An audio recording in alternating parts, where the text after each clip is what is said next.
Today, we're gonna go through a Suncorp home loan review. The good, the bad, the ugly. Including one massive beef that I have with Suncorp.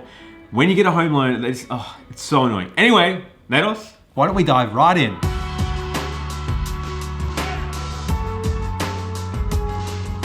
We're going to start off with the 3 things that Suncorp do well from a home loan perspective. So Jaden, walk me through the 110% lending that Suncorp can do. All right, the first thing Suncorp are awesome at is Guarantor home loans. Specifically, they'll allow you to borrow up to 110% of your new purchase. So you've got to get the help of a guarantor. We've got other videos on that below. But the fact is you can potentially borrow some stamp duty and some extra funds if you need to buy your first home. It's called the Deposit Kickstart product. Nate, it's pretty unique. So a lot of other banks do only 100%. Exactly right. So the second thing we see Suncorp doing really well is their appetite for different types of properties. Now, we've talked about it before. A lot of banks don't necessarily like inner city apartments. They're not keen on them. They just don't want any more than they've got. Suncorp, on the other hand, have an appetite for it, meaning they won't have restrictions on how much they'll lend on them. They don't have particular buildings where they'll say, we'll take that building, we won't take this building. So they're really flexible in inner city apartments. Good one, Nate.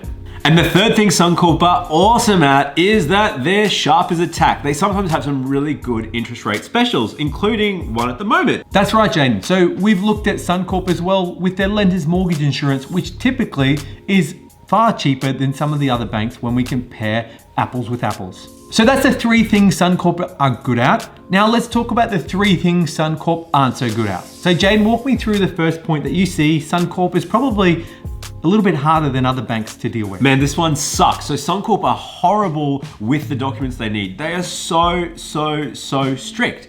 Being a smaller bank, they're a bit more conservative. So where some banks might want to see your most recent month statements, Suncorp on the other hand need 3 months of your day-to-day transaction statements, and they'll pull them apart. They'll look at your living expenses. They'll look at all the different things in there, the goings, the comings, what it is, and really ask lots of questions. Now that's fine for most people, but some people, if you're not organized, if you've just gone on a holiday, can cause some dramas.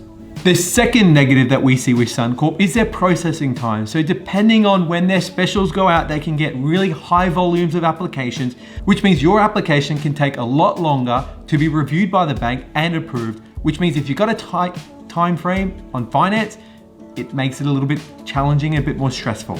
And the third one is that, again, on the conservative part, sometimes Suncorp will give you a lot less money than the other banks. They can be a bit more conservative, meaning that your borrowing capacity, in other words, the money that the bank will lend you, can be a fair bit lower than some of the other banks out there. So just keep that in mind. If you're looking at buying a place, maybe you've got other personal loans, credit cards, that sort of stuff, you may need to look at closing or consolidating some of those before getting a home loan with Suncorp. So that's it for today, guys. Overall, we think Suncorp's a good, reliable bank.